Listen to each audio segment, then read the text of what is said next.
we're proud that we brew in Philadelphia. We're proud that we brew in yards. And when you make, I say it jokingly, like when I'm sampling, like, look, we make one thing. So if you don't like it, like, it's just my life that depends on it.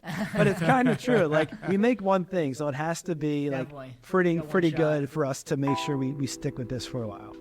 Or I should say, we make one thing currently is what I'll say.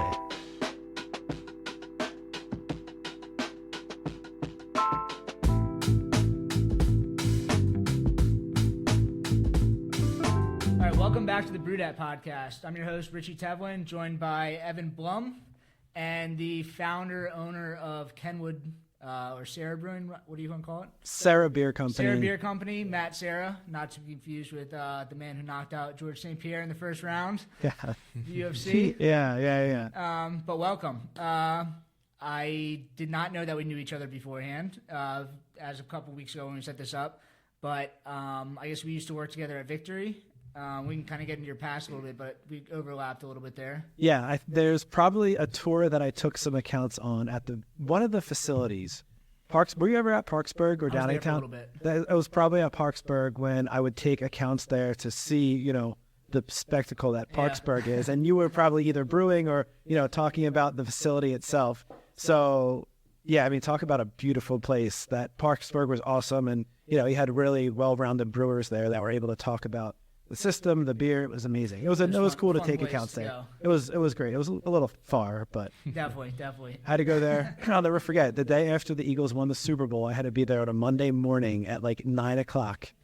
So I lived on Christian Street and had to drive the hour and a half to Parksburg to meet with a wholesaler at 9 a.m. I'm sure that you're the only one driving away from the city. There was not much traffic that day. That's for sure. Did the wholesaler show up? It was like a wholesaler party. Like everyone was there. Like it was like 40, 50 people, Victory team, wholesaler team, and we were all meeting, and then we started to drink at 12. I was like, I have to go. So I left by 1:00. It's free beer after the Super Bowl win. It was there's one day I didn't want to drink, and it was after the Eagles won the Super Bowl because there was plenty of drinking, that entire night. So that's my Parksburg story. Besides seeing you there. Nice. Well, it's nice to finally meet you, I guess, again. Yeah, for sure. So why you're really here to talk about Kenwood. So I looked at your resume a little bit. You have all the infinity stones of all the sales jobs for beer in the city. You've worked at Penn, Muller, Victory. Am I missing any? Yeah, Anheuser-Busch. Anheuser-Busch. Yeah. So you've kind of seen it all. I think you're coming from a different angle. So you own this brewery and you kind of came up through the sales route. So we just saw John. He's been at Philadelphia Brewing his whole career, and you kind of jumped around and kind of got to see all these different aspects. Yeah, I think so. Right. I know the beer side. I know the brewery side. I don't know it well that I could go to our brewery tomorrow and start brewing beer. Yeah. But, what I know and what I love to do is sell and market beer and sell and market Kenwood now especially. But when you're out of college, my first job was with Muller selling a craft portfolio in Philadelphia. And then from there I went to Anheuser-Busch. And when you're with Anheuser-Busch, they're the largest and best brewery in the world for a reason. They're amazing at everything they do. Marketing, selling, I mean, they give the reps, they treat reps really well. And, you have a budget to spend on really cool things.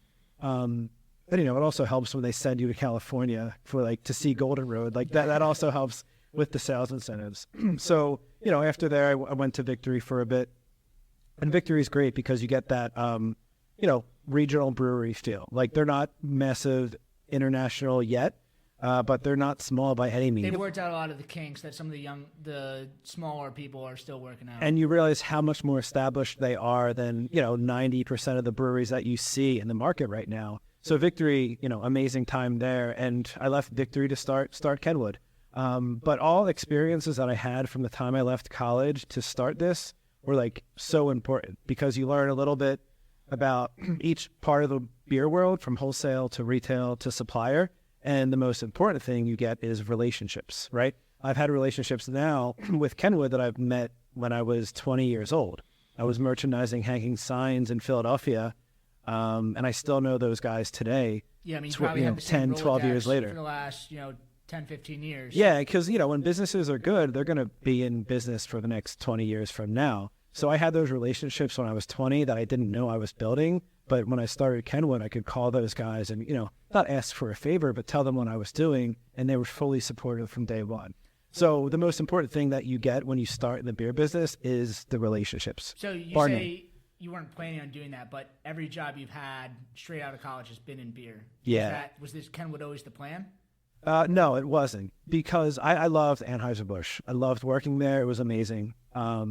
So after Victory, when I was with Victory, they were doing a lot of things right. But I also thought, like, I was 27. I was like, I can do this. Like, how hard can it be? So you have a little naivete. You think you can do whatever. So welcome to my world. You'll be there soon. But no, in reality though, like, you have to have a little bit of numbness to it. So when I was with Victory, they were marketing and selling and making new products. I remember seeing new products. I was like, that's what I would have done. Or no, that's a bad idea. Mm-hmm. And the things that would fail, you would be like, I knew that was going to fail. Mm-hmm. It's like you think you know it all. In your head, like, you see it, you see what's working, and you think you know it all, and then you see a void in the market for something like this, and you're like, well, I'm not going to tell my company to do this, or they might not even listen to me if I do, so I'm just going to go and do it myself. And again, you start a company, and you're like, how hard can it be? How much money do you need? You figure it out as you go. Then as you go, you realize it's hard. You need a lot of money. You need a lot of supporters. But, you grow and you sell more beer each month, each year, and it becomes a real thing where you go to a store or you go to a tailgate and people are drinking it, and they're like, damn, I forgot. Like, I started that out of, like, my brain, but it's cool. It's cool to see. When did Kenwood start? Because I feel like, for me, it kind of exploded onto the scene pretty rapidly. Based on your LinkedIn, I mean, it started 6 months after you left Victory. Yeah, so we started talking about it in 2019 when I was with Victory. So I quit Victory because me and my brother, Mike, and my first partner, JP, and your brother's your John business partner O'Connor. Also? Yeah, and me, John O'Connor, and my brother, Mike. And we have some new investors that we can get into as well. But we talked about it in 2019. And as we were starting the conversations, it was just so unethical to have these conversations as I was with Victory. So I quit Victory because I couldn't, like, in good conscience, start conversations of starting a brewery while working for a band. You gotta put it behind you. You have to just cut it off. Your life is now Kenwood now. Like, you can't be building this as you're trying to build Victory in your head. And it didn't feel right. So, like, we started talking about it in 2019. We brewed a little bit in 2019 at Doylestown Brewing Company. They're amazing. It was Joe Modestine. He had Doylestown Brewing Company. And we brew, like, 7-barrel batches. We get, like, 14 kegs, or we get, like, 100 cases. We just sell them to local bars. And it was cool. It wasn't like a thing. We just thought, okay, if we can do this, we have to try now. So then what it came to was March of 2020. Not only did the pandemic start to, take focus, we had our first batch of, real beer and start to try to make this thing a company. So we moved all our production to Mainstay on Delaware Ave. Brian O'Reilly's the brewer there. Amazing brewer, amazing facility. And we were, like, gung-ho about finally starting this company. And our first truck came into our wholesale or our warehouse on March 20th of 2020. And we had all this beer, and we were like, damn, what do we do? Because we didn't have anything. It was our first time, like, going to market with this beer. We didn't have 15-pack set. We had some kegs and some, like, loose 6-packs. And we were like, all right, we'll figure it out. And, 2020 was like, everything that happened that year was just different than everything from the past and everything in the future. Looking back, like, we saw what happened, but starting from March 2020, you could have never known, how that would have worked out. No idea. As far as how beer was going to be sold, takeaways from bars, right. All this other stuff. So, like, we got rid of the beer that we had. We sold it, and, like, we were officially, like, selling Kenwood. But, I always say our first full year was 2021 because that was when we had packaging in the market. We had a full year of, like, we knew what we're doing, and it wasn't post-pandemic, but it was post-2020 where people were actually, out a little bit more. Mm-hmm. 2021 was our first full year in business, really. So you said you're a distributor. Do you have a wholesale distributor? Yeah, our wholesaler in Eastern PA is Stockertown Beverage. Okay. They're great. They were like the first to approach us, one of the first to approach us when we were just self-distributing. And they noticed that we had some stacks in the market and we were selling a decent When amount did of that take beer. over? That was in 2021? 2020. Man, Like how quick was the transition from self-distributing to wholesale? beginning of 2021, we were self-D. By the end of 21, we had a wholesale. Okay. So we signed with them at the end of 2021.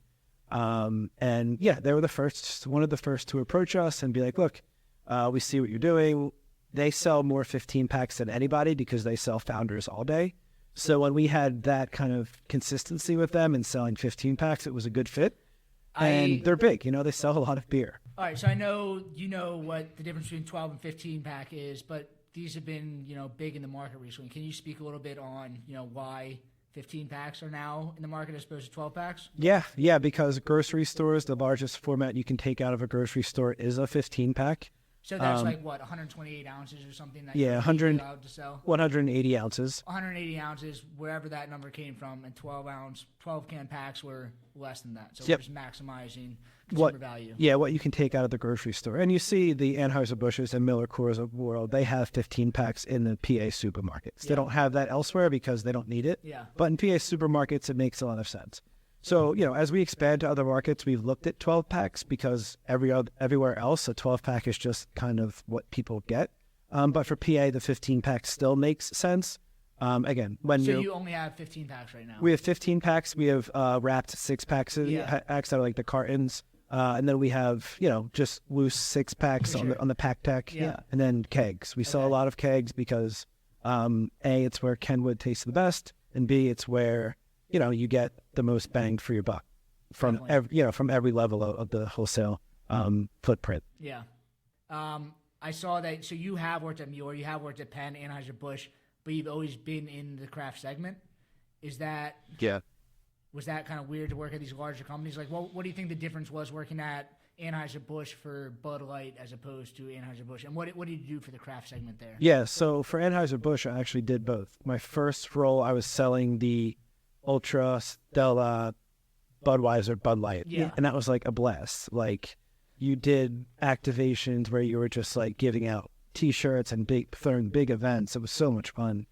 And then with the craft portfolio, it was about like gaining new placements. Okay. Right? Because when Anheuser-Busch was, getting their craft portfolio to the level that they wanted it to, they still needed to get new drafts placements, new package placements. So it was weird because it was like they're the biggest brewer in the world, but not everyone knows their craft portfolio where everyone knows the Bud Light and Budweiser. Yeah. So Bud Light and Budweiser, you weren't getting new placements. You were... Yeah, everybody, if 12-year-olds have heard of Bud Light, you're not... you can go to any bar and they'll know what Budweiser is. So it was about like growing the brand and seeing how you could get someone to buy from 100 cases to 200 cases. So that was really cool. And again, it was a lot of fun, and you had a budget to do really cool and fun things.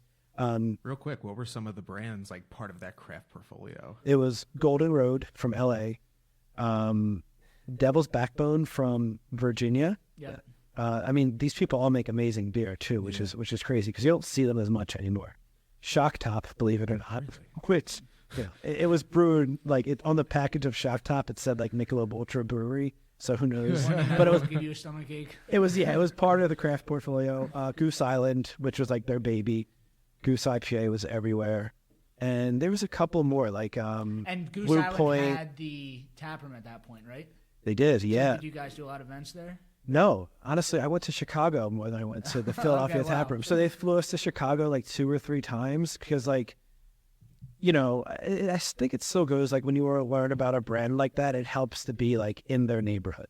So, we'd go to Chicago, see their bower room. It was amazing. But to learn about like Goose Island, it helped to be like in Chicago. For sure. I think that goes for any... makes it feel like that, but you don't actually get the feel unless you're actually in Chicago. Yeah, exactly. And that tap room was gorgeous. It's not there anymore, or it is there, but under a different brand. Yeah. But that place was gorgeous, and they did an amazing job. But for whatever reason, I guess it didn't translate well, Goose Island to here. Who knows why?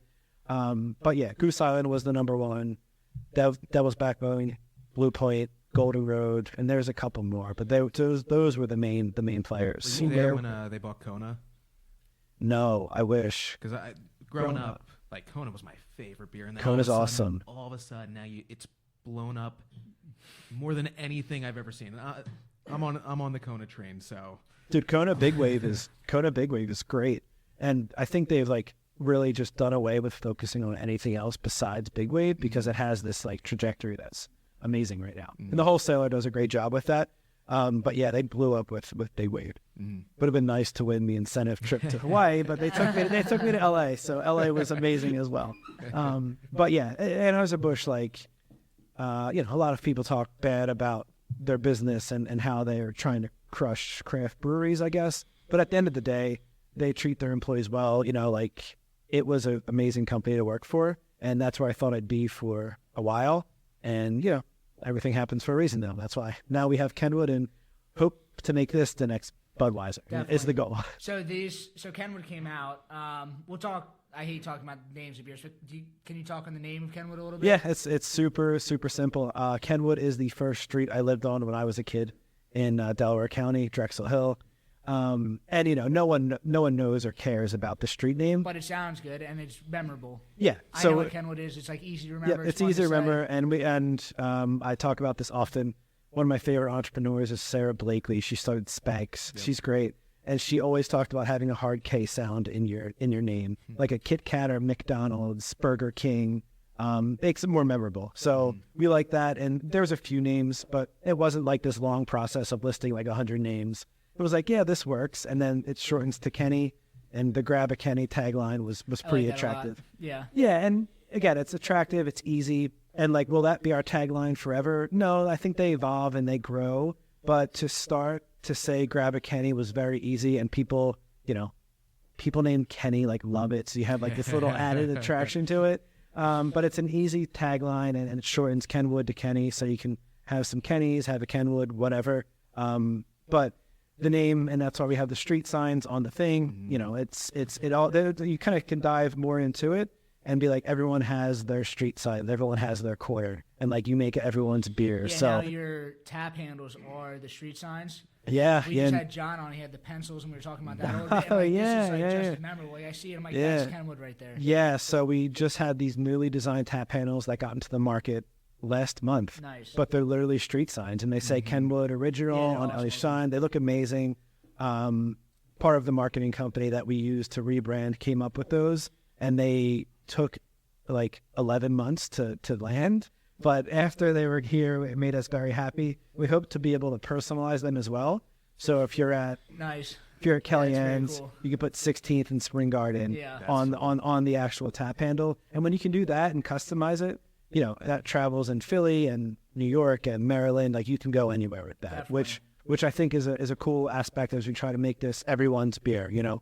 I mean, the mind that you have of kind of like the Kenny, the Kenwood, the colors of this are just like they're catching, but they're like not.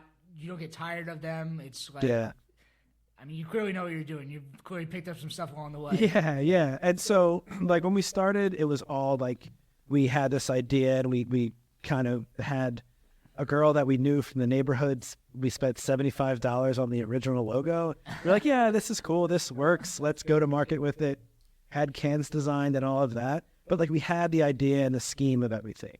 With this updated logo and the updated graphics and packaging, we use the company in Pittsburgh that I've mentioned. They worked with Iron City Brewing, and they did an amazing job with the rebrand. I mean, it was awesome. They elevated everything from like, you could tell it was me with like my computer to be like, okay, you can tell it was these guys that do this all day, every day. It's awesome looking. Yeah, that's what we wanted to make it. Like, you could see this somewhere in California and be like, it's your everyday beer that I can drink 10 of, and it could be from Cali or it could be from Philly. And that's what I think they did a really nice job with. And again, like, they took this to a level that you need to have some expertise for. Mm-hmm. So we were super, super happy working with them, and they did a killer job. Cool. So we've talked about a lot of things. We have not talked about the beer yet. Yeah. So the beer is tends great. to happen with us. Yeah. Exactly. Just get rolling. So one, I guess you wanted this was your idea to come up with like a light lager this from the beginning. Are there aspects of it that like you knew you wanted? I mean, it's 4.1%. To me, that stands out. It definitely has. When I taste it, I don't how I'm tasting is like a softer alkaline taste, almost like Michelob Ultra kind of tastes like that, where it's like a softer light beer flavor. I'm not sure, if that's what you're going for, but I like it a lot. I think so. The only thing that we cared about when we first started was brewing it with rice. Okay. And that was a conscious effort because when we had this idea, there was not as many of these craft light lagers on the market. Yeah. In recent years, we've seen this segment explode in a good way.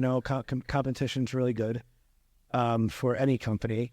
So when we had this idea, we said, all right, let's brew a craft light lager with rice, like some of the macro beers, but brew it on a craft level scale. So you have the higher quality hops, higher quality everything, right? You're never going to purchase ingredients like a macro brewery. Mm-hmm. So you might as well purchase better ingredients on a small scale and have that kind of familiar taste like a beer that everyone loves. Yeah, and have total control over it. You're kind of seeing every batch that goes through.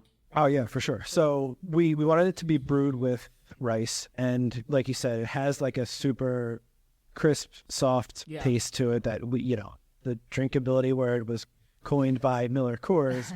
But if there's no drinkability to a beer like this, there's no use in having. Definitely. Right? Because some of these higher ABV IPAs you have, there really isn't drinkability. But when you're paying $10 and you're drinking one or two, it's not that important. But our whole goal for this is volume. And, it's 4.1. We want it to be drinkable. But we always say we want it to be better than any other light lager on the market. That's super, super important. Having a high-quality beer, it's really important. It sounds silly, because a lot of this is a marketing thing, but if the beer isn't good, then you can be the best marketers in the world, but no one's going to come back to it. Yeah, especially something like this where it's consistently good every time. Yeah, and that's we attribute a lot of that to Yards where we brew the beer now. They're so consistent. They have a world-class facility there. They test every batch. They have the color. They have the ABV. They have everything there that we know each batch coming out is going to be the same. And when you have a consistent beer that is, it tastes good and it is all the specs you want to hit, that's super important. As I've mentioned, there's a lot of breweries out there now, and some aren't great and they have low quality standards. And it's not their fault typically, they just don't have the means of production to make it a high quality brew. So we're super proud that we brew at Yards because they have a high quality standard. And, every batch that comes out of there is super consistent and we can count on it to last long. Yeah, it's cool. I mean, it's the local, light lager, and it's coming out of the Philadelphia, craft brewery. Yeah, so. Yeah. I mean, Yards has been around for 30 years now. So they've done something right in the 30 years that they're still here. Because we've all seen breweries close and not make it. So, we're proud that we brew in Philadelphia. We're proud that we brew in Yards. And when you make, I say it jokingly, when I'm sampling, look, we make one thing, so if you don't like it, it's just my life that depends on it. But it's kind of true. We make one thing, so it has to be pretty good for us to make sure we stick with this for a while. Or I should say, we make one thing currently is what I'll say. Yeah, we'll get into that in a second. I want to talk about the footprint a little bit. So your footprint is what? You guys are in Pennsylvania, New Jersey, Delaware? Yes. So 28 counties in eastern PA. Okay. So Harrisburg, east. All the way up north. And then we're in New Jersey. Technically, we're in the whole state, but we're self-distributing ourselves in New Jersey. Yeah. So we're just over the bridge now and working our way up the state. South Jersey, we still call East Philly because we know a lot of our drinkers are drinking it in Philadelphia and then going over the bridge and finding their 6-packs and 16-packs. Same clientele. And then we are in Maryland. We started in Baltimore. We have a couple of accounts there, and then we're going to try to grow from Baltimore. We think if we can find markets similar to Philly, not Pennsylvania, but Philly with a super dense market with good beer bars and good beer stores, that's what we want to attack first. And Baltimore is a nice market, a lot of really good bars. So if we can do that in Baltimore, travel up North Jersey and hit that. Very similar to Philly, the bar scene there. Yeah, it is. And this beer, it needs to be found by people that want something different in their light lager, right? Definitely. It's hard to go to a bar with Coors Light, Miller Lite, Bud Light, and then Ultra, Peroni, Modelo. This because no one's going to drink this of their light option because those drinkers have their light option that they've been drinking forever. Yeah, and we're seeing, some people are trying to switch off, but we have the seltzers, we have like the iced teas, but a lot of people just don't like those, or they're just not. Yeah, they want beer. They want beer, but they want something different than. Yeah, and we always say if we want to be a step above the domestic lights, right? We don't want to be Bud Light or Miller Lite because that's a space you don't want to play in. But there's so many bars that'll never pour one of those beers. So we have so many bars in Philadelphia that we're just the light lager option, and it helps that it's a craft, high quality light lager. Because they're never going to pour something like Bud or Miller, but this fits really nicely into their tap list. Yeah, I think of something like almost PBR, where PBR it's essentially just a brand that Miller brews at this point, but it's different than what you would think of the four, main light lagers are. Yeah. And some people get it because it's, like a little bit different, but this is essentially almost PBR, but it's Philadelphia PBR. Yeah. It's not coming from the Midwest. Yeah, I guess we will say, it's weird though, because PBR or like Schlitz or Ham, they're associated with like a low it is, price. It's low quality. Which like that. No, but I know what you're saying in that if you can be not the 3 macro domestic brews, yeah, exactly. Yeah. And that's what we say. We don't want to be in that bucket of domestic brews. That's a weird place to be. And our beer is it's a step above that. So if we can be in a place there, you're there and you let everyone know, look, you don't have to carry Miller or Bud Light. You can carry this. Customers will be just as happy. Yeah, it's a little bit better. Or more happy. They're drinking Philly. They're drinking something local. Yeah, I mean, the whole point of the company when we start is we want to find the bars where someone goes in and asks for a Miller Light. And they're like, no, we don't have Miller Lite, but we have Kenwood. It's like a better version of a Kenny. And that's what we've seen. That's what we've seen in the bars in Philly. Some just take and run with that we've had on tap for a year or 2 years. They don't care for anything that's domestic or macro produced. They want a quality craft light lager, and we fit the bill pretty well. Download the Let's Rally app to find fun, random things to do in and around Philly. Let's Rally plans your day or night for you. Just tell the app how many people you have in your party and how far you're willing to go. You can also add filters like bars, experiences, and food, and the app will create a plan for you instantly. Unthink today and download Let's Rally. What's been the hardest challenge of crossing state lines when you guys expanded? So, because you're so good with the audience and Philly. It's interesting. As you get into New Jersey, there's so many drinkers that are drinking in Philly and they live in New Jersey. So we've gotten those, but you have to remember there's so many drinkers in Jersey that do not come to Philly, or they come to Philly, less frequently than we'd hope. So you're really launching a new market and you have to dive into that market and learn more about Jersey drinkers. Where do they drink? What bars are they at? Where do they shop? What's their favorite pizza place? When we launched Philly, we'd go to pizza places and give out beer, even if it's on a bar, we give out free beer to the cool pizza places. So you have to do that. You kind of have to start all over in these new territories because you have to learn about the drinker and you have to get in that drinker's hand. So are there any weird laws in New Jersey? I know they have the weird laws as far as breweries go, but as far as distributing there, is there weird stuff? No, not that we know of. I mean, it could be getting. I'll stop asking questions. Yeah, we're not going to talk about it. No, it's pretty simple, pretty straightforward. But it's weird. The beer stores in New Jersey, they're more concerned. I shouldn't say beer stores. The liquor stores, they're more concerned about liquor, wine, and then beer is the third option, right? Because all of the margin is made on liquor and wine. So beer, if you get into the sets in New Jersey, they're much smaller than the sets in Philly because they don't need as much beer there. So you tend to pull a little bit better in the New Jersey stores. It's just about getting into those spots. I mean, you guys are in bars mostly, I guess, but you guys whatnot. Then in beer distributors,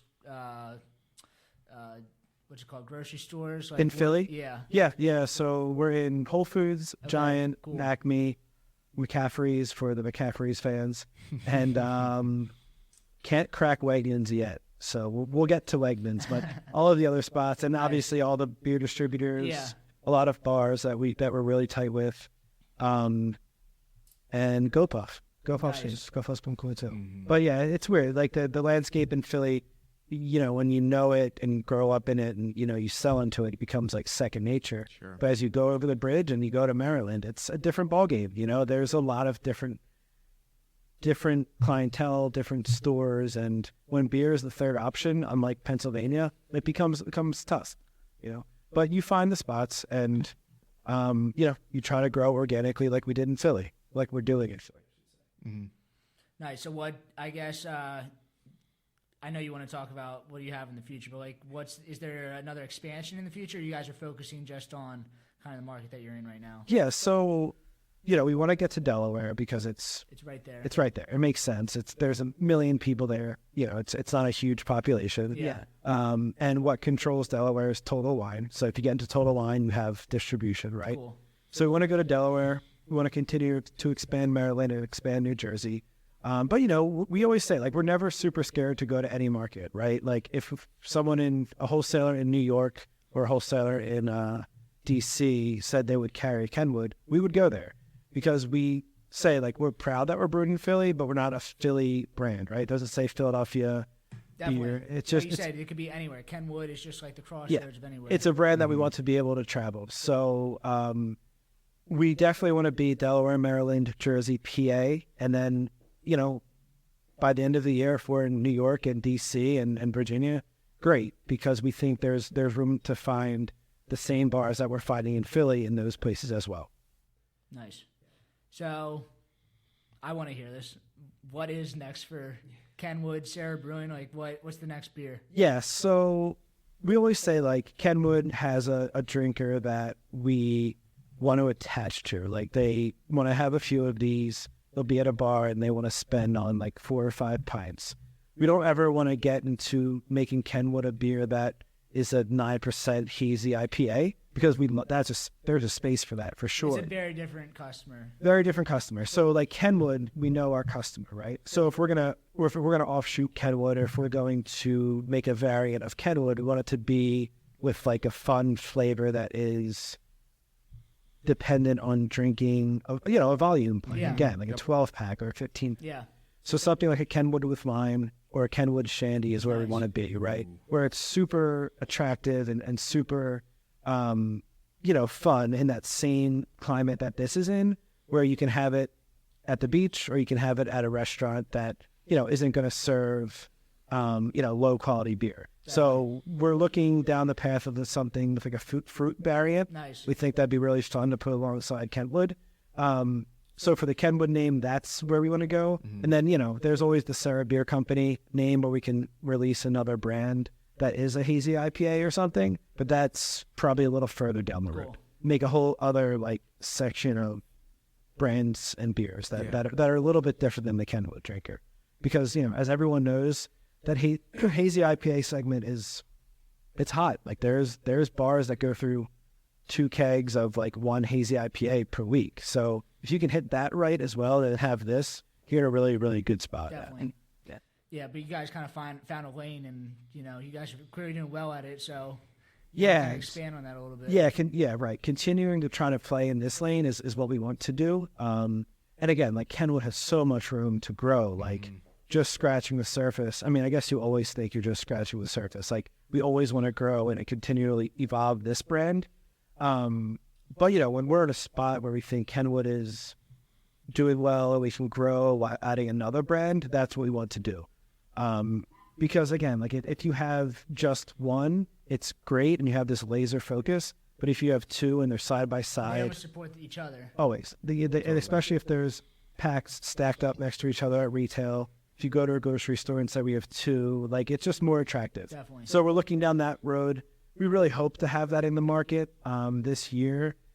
But, if we don't and we continue on with Kenwood by itself, don't be surprised because, a laser focus on one beer, it's sometimes it's frustrating, but sometimes it's super rewarding. Like, I mean, I think you only made one thing our whole career. I think there's a lot of people that we'll have on here, they're just straight craft beer people, or you have experience with the Anheuser-Busch, and like you said, it's much different, but it's a lot of fun in its own right. It's like, but you kind of have seen the other side of it, just like focusing on a couple different things and kind of just going all in on it. Yeah, and it's interesting. Like, this, as I said, the craft light lager space is getting more crowded, but it's still not as crowded as that like IPA or hazy space. Yeah. Because that every brewery that exists right now is brewing a hazy IPA, or at least one. And that's okay. Again, it's good. It's a moneymaker. It's a profit margin. It all makes sense. But not a lot of people are bringing their light lager to the market. So there's plenty of breweries that brew a light lager or brew a craft lager, and they'll keep it in their tap room, or they'll use it for in-house stuff, but they won't release it to the market. So there's less competition there right now. And, if you could run and be like that preferred craft lager, preferred craft light lager, you can do some damage in the market and around the... Yeah, the 9% beers are great, but if you're going to a bar, you can't just teleport home. You have to get home somehow. So, if you drink 3 9% beers, what are you going to drive yourself home? You're going to want something a little bit lower than that. Or tailgate. I mean, exactly. During the Eagles game, you're grabbing one of these. Yeah. We've honed in on that market because, God, the amount of Miller Lights you'll see in the Eagles tailgate is enough to drown the entire city. So if you can get into that, peak a little bit. Yeah, you want to be that light lager that's a little different than some of those beers. But yeah, I mean, there's a lot to be said about why Miller Lite and Bud Light are 2 of the best selling beers ever. Yeah. A lot of it's marketing, a lot of it's the quality, but a lot of it just because it's a drinkable light beer, and and you need that sometimes. People are looking for an experience the same way they're looking for an experience when they're looking for a unique craft beer. Some people are looking for the experience of this light lager that they've had 100 times, and they want to have again, just have the same experience that they had, the last time they went to the bar, the last time they went to a tailgate. Yeah, it's funny. We talk about that a lot, right? Because we don't really do a lot of samplings with this beer, because it's different than your typical breweries, right? Yeah. What we want to do with this is show them a good time when they're drinking the beer, right? Definitely. So they have the experience with it. So if we go to tailgates and if it's the best tailgate they've ever been to, then they're drinking Kenwood, and that's how they remember us. Yep. If they're at a bar or buying rounds during a football game, that's how they're going to remember us, right? So we're about marketing in a little bit of a different way. We focus on the on-premise first. We focus on the bars. We focus on getting the whole beer in people's hands, instead of giving them a 2-ounce sample and hoping they like it. Again, that's a great model for a lot of people, but we don't think that's for us. We want to make sure that if you see us at a bar and we buy you a beer, you have a 16-ounce pint, you're watching the Eagles, and you're drinking that for the rest of the night, having a great time. And that's how we want people to remember Kenwood, as the experiential beer, right? Nice. Not as the 1 or 2 pints at the end of the night. Yeah.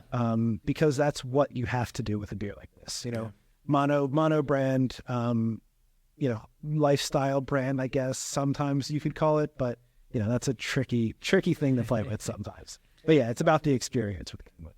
The experience, and also, I mean, what drew me to you guys from the beginning was the marketing. You're obviously the can and the graphics and the tap handles are cool, but your social media is amazing. I mean, you have a champion sweatshirt right now that's amazing. It's our best seller. A winter awesome. jacket that was branded. It was yeah. I've never seen beer merchandise like this before. Yeah, this thing we you never know. We always joked about we're like a merch company that sold beer something. Because we put things out like this and they'd sell out super cool. super Even if you fast. don't drink beer, that's a very cool sweatshirt. Yeah, well, that's what we said. Our best selling items had nothing to do with Kenwood. It was just it's a champion hood sweatshirt, so people want it. But yeah, we always but in reality, we say we're a marketing company that sells beer. Yeah. Because if we can't market correctly, then we're nothing. Because the beer is great, but we don't have anywhere to invite people. We don't have a tap room. We can't bring you in to show off. We have one thing, so we can't be your hazy That's IPA. What you say, your experience thing. Your experience is not the tap room. Your experience is going out and actually drinking it, and then seeing it in the marketplace, seeing it out in public, and this would essentially be your tap room. This is our market, your market. And look, trust me, there's 10 times a week I wish we had a tap room to invite people back to, right? But it makes you get creative. It makes you go to your bars, and we tell our retail partners, our best bars, look, we can't send people to our tap room to drink our beer, so we're going to send them here. We're going to have our lunch meeting here. We're going to have our dinner parties here. Yeah, so it'll our tap room. Yeah, literally what I verbatim what I've said to a lot of bars. So that's also good, because when you're spending money and you're supporting these bars, they tend to support you back. And yeah, look, we've gotten burned a few times where you spend a decent amount of money at a partner bar and then they take you off of tap. So that's what you always deal with that. But for the most part, a lot of people in this business, if you have a strong relationship, they're not going to take you off. Yeah, they recognize, the quality, the uniqueness, the Yeah, the and consistency. It's all there. And it pulls and it makes the money. And then when they see guys that started the company there eating lunch or eating dinner, Definitely. like they really like It all that. matters. So, not having a tap room really is unfortunate sometimes, but it allows us to go eat dinner at North Third up the street here and buy beer and hang out and show up. There's no plans for that in the future? There's always like a back and forth because it's because again, like you talk about it all the time. Like, damn, if we had a tap room, this would be great. Because a tap room for us, we would bring in beers around Pennsylvania, right? Yeah. Because with a tap room, you can pour Pennsylvania brewed beers. Yeah. So we'd have a Yards Philly Pale Ale, we'd have a Wrong Crowd beer, Yeah. you have a Mainstay beer. So we'd have a different kind of tap room where we make it a PA kind of place. With a Kenwood branding on it. So there's always talk about it. I think it'd be really, really cool to do.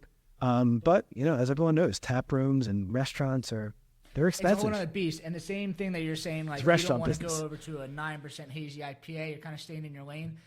Going in the restaurant business is a whole different type of business than the beer sales business. Yep. You need a restaurateur, you need staff, you need a kitchen, you need all those things. It's Like nonstop. that's project that not- constantly needs attention. 24/7. we started this to be sales, marketing, distribution, and a little bit of beer making. Yeah. Really, it's about getting beer to people. You're facilitating the fun.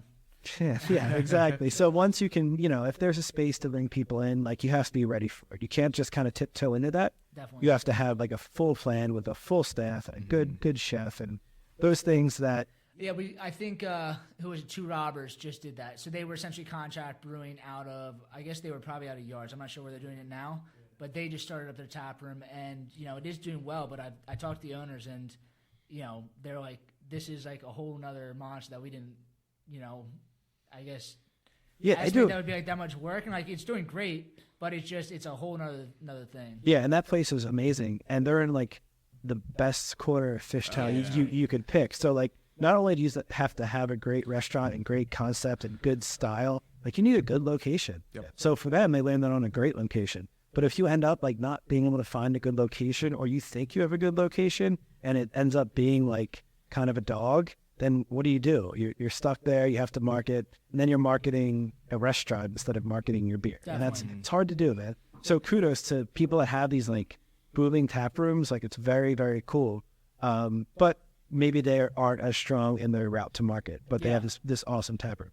To do both well, as some breweries do, like a Trogs or a Victory, super, super impressive. Like that's two businesses that you have like just pumping out a lot of product. It's really cool to see. Yeah. Let's talk about your social media a little bit. Yeah.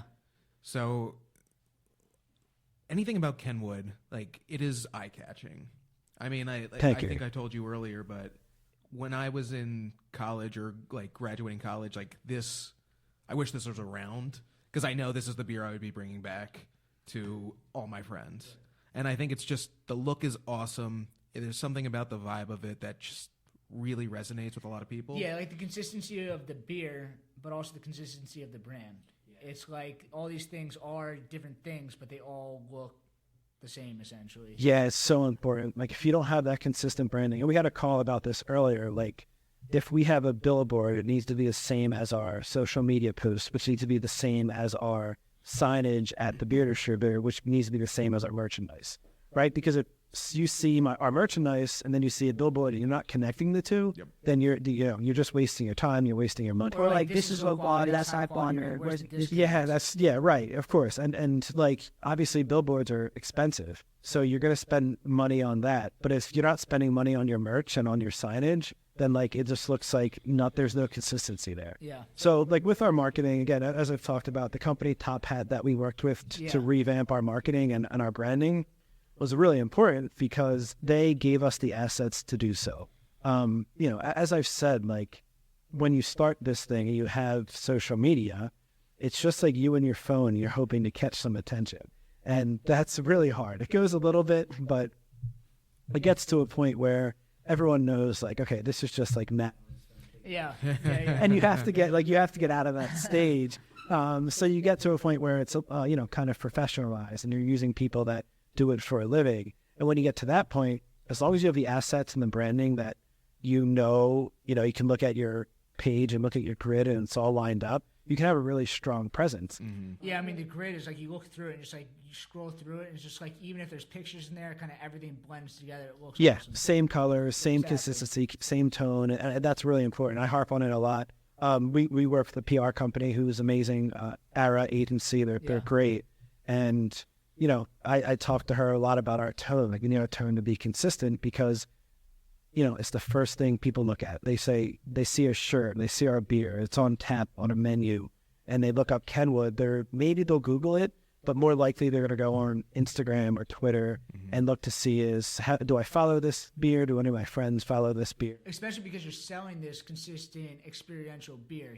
Right. A craft brewery that might put out these weird, crazy beers, they want to be different. They're kind of showing off, but you're showing like, I'm giving you the same consistent. It's one thing. It's always one thing. Yeah. So with that, we try to be consistent. And then like our Twitter is a little bit different. Our Twitter tries to be fun and interactive and let your hair down a little bit. Seriously. But I think that's okay. Like Twitter, they're supposed to be Wild West. Yeah, it's still there's supposed to be this back and forth where pretty pictures don't matter, right? Yeah. You're talking to a guy who might not even exist, really. He's just this avatar of like a beer, and you're having a back and forth with them. But it's good. Like, we have a lot of interaction on Twitter because we just like are on it and we're constant, we're consistent with it. And, we'll sponsor something silly that's on Twitter. I could also see myself sitting at the end of a bar drinking a Kenwood on Twitter, just firing. Just looking at scrolling. But Instagram's a little bit different where you want to be polished up. We want to be buttoned up. You want to show people that, look, this is how we look, and we're not this like, by the wayside beer company that doesn't know what we're doing. It's like, this is professionally done. We have people that, cost money that are doing this. Like it's really, it's weird as you learn about these avenues. You learn how to kind of dive into them. And then there's Facebook where it's like, you just want to appeal to the 50-year-old mom. And like, if you can do that well, you're going to have a great Facebook crowd. But no, it's really about Instagram and Twitter. And TikTok, I guess, but we have not, and we can't dive into TikTok. It's hard. I feel like I would consider, and I don't want Two Robbers to take this wrong, but I would consider Kenwood an Instagram company and Two Robbers a TikTok company. I don't know why it just kind of sees me like that. Yeah, and it's weird because you like see TikTok and its popularity, and like you want to be on it. Like, damn, we want to do this, but the worst thing to do is hop on a platform that you don't do well or you don't know how to use, know anything about, then you just embarrass yourself. And you look bad. Like the same thing you're doing. Everything that you guys put out is quality. Everything right. Good. We don't want to do that. Sure that exactly what you're saying. Like you're uniform across everything. Yeah, because if you end up putting out TikToks that are like low quality and everyone like can tell that this isn't paid any attention to, like that reflects on the company, because there's a whole demo on TikTok, the Gen Z demo. That's the only time they're going to see you is when they're scrolling TikTok. Yeah. So if they see you in a light that is like super weird and like awkward, then that's their first impression of you. Yeah. That's a bad place to be. So, you try to stay where you're strong. You try to stay in the avenues that but like you have to evolve, and like, will they be an evolution to another social media company in 5 to 10 years? Maybe, probably. And like, it's scary because like, if you're not on it, you could be missing the boat. But you have to be on it in the correct way. So you're it's like the choir here. That's Evan's job right here. And it's like if you're on it in the right way, then you're in a good spot. But you just try to learn and look at other companies and see who's doing it well, and kind of go from there. Nice. So I guess you're kind of like the CEO? Like what are the partners kind of? Yeah. I guess so. I started the company with my brother Mike and another partner John O'Connor. Yeah. JP. So we started it, and then at the end of 2022, we had some new partners come on. They're great. They believed in the brand and they wanted to get involved. Nice. So we have 7 partners total now. I'm day-to-day. We have a rep day-to-day, Andrew. And then our partners that are involved, a few of them are, day-to-day-ish, like they're heavily involved, but they have other jobs, so they're not fully involved. Then we have a couple of guys that aren't as much involved, but everyone that has interest in Kenwood, they can tell you where they can buy their closest Kenwood. Like they're all very much invested to it. which is amazing because there's some people and companies that start and have silent partners, and that's great. But we have people that are all heavily invested and interested in how Kenwood performs, not just monetarily, but because it's like what they wanted to be involved in and what they believed in. Are the other partners, do they have a beer background, or are you the only one with a beer background? I'm the only one with a corporate beer background. Okay. Yeah, everyone else has different backgrounds, some financial, some sales, some a little bit of everything. But because you're not brewing the beer, it's almost less important, like the sales and everything. Like you have the sales, and then they can kind of run the business aspects. Yeah, and it's cool because when you start this thing and your head's always down in it, like you tend to just be like on one path. So when our new partners came in, like they kind of open your eyes to a lot of different opportunities and ways to go about business. And as long as you're not stubborn and you listen to people, like a lot of it is really, really good and helpful. So our new partners and even my brother and JP, like, so much good advice, so much good insight, things that I listen to all of the time. I usually make the final decisions on a lot of things, and I'm still in the market the most and talking to the wholesalers and reaching out to new markets. But everything that we talk about in our meetings with whomever, like it's all super important because you can know as much as you think you know about the beer business, but sometimes it's not a beer decision; it's a business decision, or it's a sales decision. So, the partners are just integral in anyone's business, but with ours, like we chose really, really good partners and we're super happy with it. Cool. I think you obviously get a lot from your partners, but I think the fact that you have so much experience at all these other, breweries and distributors in the city, I think is very cool. You probably, when you came up, you saw all these different angles, how all the different businesses operated. I'm sure it's very similar, but you kind of pick stuff up as you went. Yeah, it's so helpful. And like even when I was like 19 or 20, I interned for Evil Genius. Like this was 10. It was like one of their first years in business. Yeah, I was just an intern for the Luke and Trevor who started it. It was like me and them, like going over spreadsheets. They graduated. Did they go to Villanova or St. Joe's? They went to Villanova. I went to St. Joe's, but they took me on.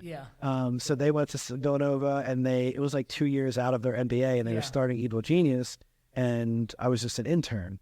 So we learned a little bit then, but I met up with Luke a month ago to talk about things about wholesalers and new states and distribution. So like you learn a lot, but when you have those connections that you can reach out to across states, that you made when you were 18, it's freaking amazing. And conversations that I've had in the last month in trying to find new wholesalers in different states, I've talked to people in New Jersey and Massachusetts, Connecticut, New York, Maryland. Like you find about all these people that you just have this Rolodex of because, you start when you're however old and you talk to these people. Then as everyone goes their separate ways, eventually, like it's a small community, like even though, it takes X amount of time to drive to New England, we know people there because we were together in some role. So it's cool. Like you learn a lot, but like you end up connecting with people that you had a beer with them once, and now you talk to them a couple times per year. It's pretty cool. It's a really obviously an awesome community to be involved with. Nice. So I guess any big plans? I mean, you guys are putting out maybe some new flavors and just keep kind of expanding out. Yeah, man, that's a great question. Now as we turn the calendar, it's interesting, man. Like where do you see Kenwood end of this year, a couple years from now? Yeah, like by the end of this year, I really hope we're established in Maryland, New Jersey, all of New Jersey, so north and south and central. Yeah. Maybe DC, Virginia. Like I hope we have a presence there, not just like one or two spots. That's the goal, to have like, a few other wholesalers setting beer out of just PA. And I think that's like your brand is so memorable that like when I leave Philadelphia and I see it in these other states, it's like I feel like I'm like still connected to it, and it feels like the brand is like still with me. It's kind of like how Victory has Golden Monkey, right? Like if resonates with everybody all over everybody, the country. And that's a beer that can go international if they wanted to. Yeah. So right, like if we want to try to do that, we want to go to more states, we want to go to more cities. You like the population density of places like Philly, you can go there almost anywhere. So by the end of the year, that's the goal, to have a few more wholesalers on board that we can, expand with. And then, we just want to keep growing from there. Hopefully we have a new variant that we can push out as well. And, we want to be in more bars in Philly still. Like, we're in a lot of bars, we're in a lot of beer stores, we're in a lot of grocery stores. But, like, we want to be, the goal from day one was to be like how Budweiser is to St. Louis. We want to be like that to Philadelphia. If you ever go to St. Louis, there's not much there. There's the Arch, and then there's Anheuser-Busch. Paint the town red. Like, it's crazy. There's town blue. Yeah, there's Budweiser everywhere. Every bar has band. Like, it's amazing to see what they've done. They had a 200-year head start, whatever. But, like, that's what we want to be. We want to own our home market, because if you can't own your home market and you're just focusing on other markets, then you're going to lose here eventually. Yeah, if you focus on your home market, everything else will kind of falls in place. Yeah, so we want every bar, the goal is every bar in Philly to have Kenwood. And we think we're in a good spot now where we can get on tap at most bars in Philly, and it's going to pull well. It's not going to sit on a draft line and not pull. Like, when you first start, you worry about that, right? Because there's a lot of no one beers knows your beer. A lot of the population would drink, and most people are going to be drinking this beer. Yeah. And again, if it's brewed in Philly, people will drink it. So we want to grow Philly, like, to the point where you can't go a neighborhood and not have a few bars with Kenwood. We want to go to new states, go to new towns, go to new cities, and hopefully have a variant or two out by the end of the year. Nice. So it's some lofty goals, and it's going to take a lot of work, but you don't get in this to be lazy. You get in this to just keep going. So that's a point. My vote's for lime. Bud Light Lime is. I love Bud Light Lime. I've said it before. So many people do. It's so I don't. But, like, there is this, like, huge market for lime beers, and we saw a lot of them last summer do really well. Yeah, so that's my vote. But so when Kenwood line comes out, come back here. We'll have the official, press release here in this thing. Yeah, look, lime has a space, and doesn't matter what I like; it matters what the market likes. That's what's more important. But obviously, I do love Kenwood. So do I. So I guess where can we find you guys online? So at Kenwood Beer. At Kenwood Beer on social, kenwoodbeer.com for our website. Has the beer finder on there. Has the Kenny finder, always updated, and merch shop there. Merch, Kenny finder, stuff everything. Incredible. We can spare a couple shirts to you guys. Should have had them with me tonight. And then find us at your local beer distributor, grocery store, favorite bar. We always say if they don't have Kenny, ask for it, and they will love you even more. Nice. So, yes. But kenwoodbeer.com and at Kenwood Beer. Awesome. And then you can find us at Brewdat and